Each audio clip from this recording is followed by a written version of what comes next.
agora tentando passar para vocês algumas orientações sobre o experimento específico, né? Que eu estou com o intuito de que vocês façam nas suas casas, tá certo? Então aqui eu tenho um roteiro, né? Que eu vou estar postando lá no SIGA, mas vamos quais são os objetivos aqui do nosso roteiro. Então veja só, o experimento é sobre o pêndulo simples. O que é o pêndulo simples? O pêndulo simples nada mais é do que eu ter um objeto que vai estar em algum ponto fixo aqui em cima, tá? A partir desse ponto fixo eu vou colocar uma cordinha e algum objeto aqui nele, ok? E aí então, quando eu solto esse objeto, eu observo que ele vai lá, para do outro lado e volta. Então esse é o pêndulo que a gente vai estar analisando com esse roteiro, perfeito? Bom, então o que você vai precisar? Um suporte específico, que nesse caso aqui não vai ter nada de específico, vai ser a maçaneta da sua porta, tá?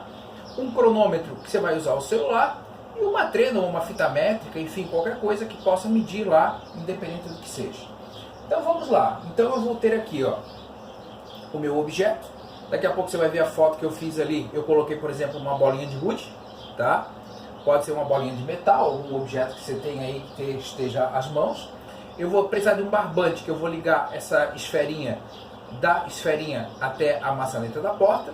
E aqui eu vou ter um ângulo teto, certo? E aqui eu tenho a minha aceleração da gravidade. Então vamos lá. Primeira coisa, quando você for fazer as medidas, você precisa apresentar o seu erro de escala, certo?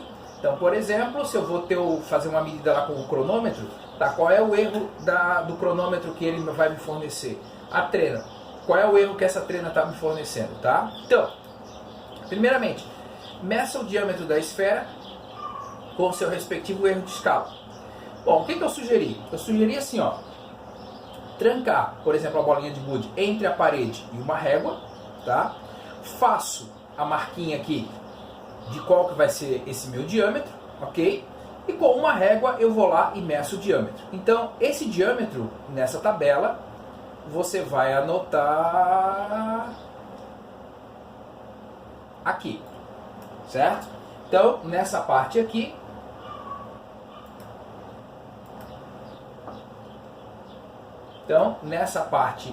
ó, você vai anotar o diâmetro mais ou menos o erro de escala dele, perfeito? Bom, tendo o diâmetro nas mãos, eu vou conseguir calcular o raio. Então o raio vai ser o quê? Vai ser o diâmetro dividido por 2, tá? Nesse momento aqui, eu não vou me preocupar com o erro que deveria aparecer aqui, certo? Então aqui, você fez a medida, você vai ter o respectivo erro, tá? Aqui, sem erro, ok?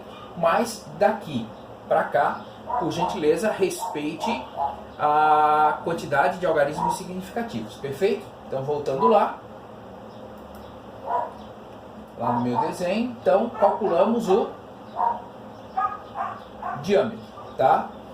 Bom, e o raio. Agora eu vou precisar medir o comprimento do fio. Bom, quem é o comprimento do fio? Então, no caso aqui, ó, deixa eu diminuir aqui para poder ficar vendo o desenho na íntegra, né?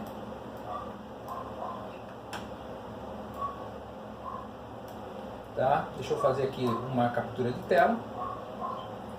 Bom, e aí o que acontece aqui, ó? Esse meu comprimento, ele vai ser a medida daqui até aqui, ok? Então, esse daqui até aqui vai ser o que eu chamei de, deixa eu só procurar aqui, de L maiúsculo, tá? Então esse aqui vai ser o meu L maiúsculo. Bom, de posse desse meu L maiúsculo, eu vou lá, deixa eu ampliar aqui de novo para você conseguir visualizar melhor aí através do vídeo, né? Eu vou lá na minha tabela e coloco aqui o valor do R, tá? Então aqui nessa tabela, mais uma captura de tela, aqui nesse espaço eu vou colocar o meu L mais ou menos o erro de escala associado à trena que você usou, tá? Bom, esse L minúsculo quem que é? Eu vou somar esse L aqui mais o R que eu encontrei aqui. Tá? Sempre lembrando, respeite a quantidade de algarismos significativos. Então aqui eu achei o valor do meu Lzinho, perfeito? Bom, voltando aqui o nosso roteiro, tá? Então medi o comprimento, o Lzinho é a soma dos dois, tá? Então aqui, esse erro aqui, por enquanto, você não precisa se preocupar com ele, ok? Com o uso do transferidor, coloque o pêndulo em um ângulo de no máximo 10 graus e ponha o pêndulo a oscilar. Tá? Então, olha só, aqui eu tenho um novo desenho, deixa eu diminuir aqui. Tá? Então, deixa eu levar aqui um pouco para cima, tirar mais uma captura de tela, ampliar. Então, agora olha só o que eu tenho aqui. Se eu paro para olhar, eu tenho aqui aquele meu...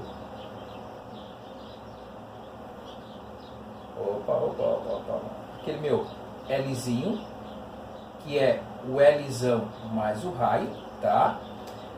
Eu consigo aqui na vertical uma reta que vai até o chão, tá? E esse daqui vai ser o meu ângulo θ, tá? E eu preciso encontrar essa distância aqui. Bom, se você tem um transferidor e sabe usar, você vai ali, coloca ali e tal. Mas agora olha só, eu posso pensar da seguinte forma. Deixa eu limpar aqui. Eu vou ter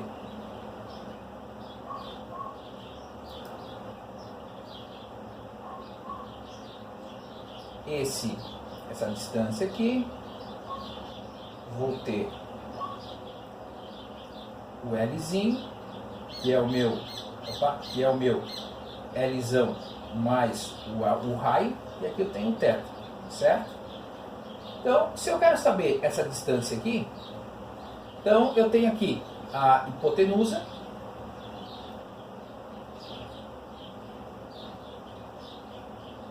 e tenho aqui o cateto oposto, tá? Então, o seno de θ vai ser o cateto oposto sobre a hipotenusa, tá? Então, esse cara vai vir para cá multiplicando. Então, o meu D vai ser o L vezes o seno de θ. Então, se você tem esse valor aqui, aqui você vai lá na sua calculadora seno de 10 graus, e aí você encontra quanto tem que ser o D. Então, você vai lá no chão, faz uma marquinha, coloca uma fitinha lá, e ó, eu tenho que soltar daqui. Então, quando eu for pegar aqui o meu desenho, eu sei quanto que eu tenho que ter de distância daqui até aqui. Então eu venho aqui, nesse cantinho aqui, faço uma marquinha, né? Então eu levo com a minha mão a bolinha até lá e solto ela a partir de lá. Perfeito? Só para vocês entenderem.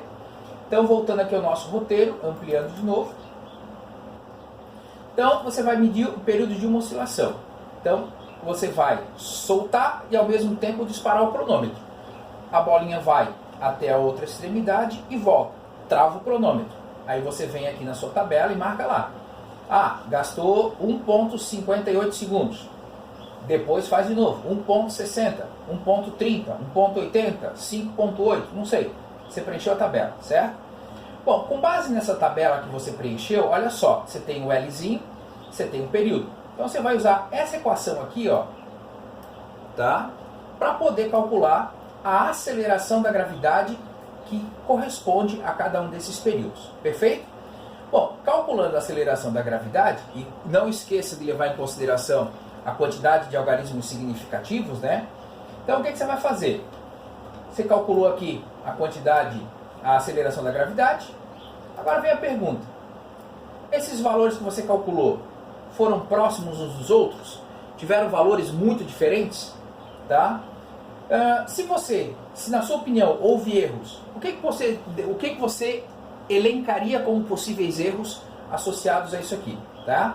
Bom, depois de fazer isso, usando aquela última aula que foi postada no Cigar, você vai calcular os valores mais prováveis para o período e para a aceleração. Então você vai ter 8 dados para o período, 8 dados para a aceleração da gravidade. Então você vai calcular o valor mais provável o x médio para o período, o x médio para a aceleração, depois o erro aleatório para o período e o erro aleatório para a aceleração da gravidade. Bom, levando em consideração como referência esse aqui 981,0 centímetros por segundo ao quadrado, calcule em relação à sua aceleração da gravidade, aqui é o valor médio, né? Qual vai ser o erro percentual? Então você vai colocar esse valor aproximado aqui, esse valor provável da aceleração da gravidade aqui, o 981 aqui, 981 aqui, e você vai calcular o erro percentual. Fechou? Parte 2. Bom, meça o diâmetro. Você já fez isso, então não mexe lá na sua medida, tá? Determine o raio, você já fez isso. Determine o comprimento, você já fez. Determine o Lzinho, você já fez, tá? Esse aqui do transferidor, você já fez. Só que o que vai mudar agora? Você vai medir, tá, o período de 10 oscilações. Então o que você vai fazer? Deixa eu pegar aqui o slide lá. Então, não, perdão. Não, eu já apaguei aqui. Então, o que é uma oscilação? Ele vai e volta uma. Então, na primeiro experimento você fazia vai e volta, travou o cronômetro. Agora, o que você vai fazer? Você vai soltar e disparar o cronômetro. Então, eu disparei. Então, eu vou lá. 1, 2, 3, 4, 10 vezes. Aí é que você vai travar o cronômetro, certo? Ao travar o cronômetro, você vai colocar essa informação aqui. Então, aqui você vai ter quantas vezes, qual o tempo de 10 oscilações. Para chegar nesse período, o que eu vou fazer? Eu vou pegar aquele valor e vou dividir por 10. Então aqui eu tenho o período de uma oscilação e aqui você tem o período de 10 oscilações. E aqui você vai fazer, novamente, 1, 2, 3, 4, 8 vezes. 8 vezes você vai calcular de novo 8 vezes a aceleração da gravidade. Sempre lembrando de não esquecer das regras dos algarismos significativos, certo? Então você vai encontrar o valor mais provável para a aceleração da gravidade e para o seu respectivo erro aleatório provável, tá? Bom, você vai aplicar novamente essa equação aqui para calcular o erro percentual da aceleração da gravidade. E aí compara, isso aqui ficou maior ou menor daquele valor que você encontrou na tabela 1? Certo? E aí depois tenta achar alguma justificativa por que isso aconteceu, porque lá ficou maior, porque aqui ficou menor, porque lá ficou menor, porque aqui ficou maior. Tá certo, pessoal? Grande abraço, bons experimentos aí pra vocês. Tchau, tchau.